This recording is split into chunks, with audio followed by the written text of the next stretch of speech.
Ciao, sono Luciano Monosilio. Oggi siamo su giallo zafferano per il mio aglio, olio e peperoncino. Come prima cosa saliamo l'acqua e caliamo la pasta. Nel frattempo prepariamo la nostra padella. Quindi puliamo l'aglio completamente e rimuoviamo l'anima. E tritiamo l'aglio molto finemente. Passiamo in padella. Olio extravergine, aglio tritato. Prendiamo il prezzemolo e separiamo i gambi dalle foglie. Aggiungo anche i gambi di prezzemolo. A questo punto aspettiamo che l'olio arrivi a temperatura e aggiungiamo un mestolo di acqua di cottura e il peperoncino tritato. Come avete visto abbiamo messo l'acqua di cottura all'interno della padella. Con questo sistema diamo la possibilità sia all'aglio, ai gambi di prezzemolo che al peperoncino di rilasciare i loro umori.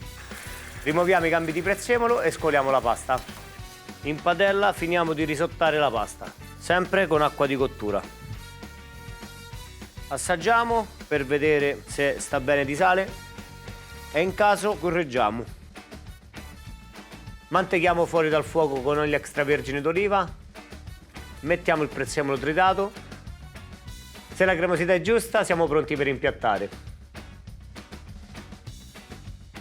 Terminiamo con una spolverata di prezzemolo e siamo pronti per l'assaggio.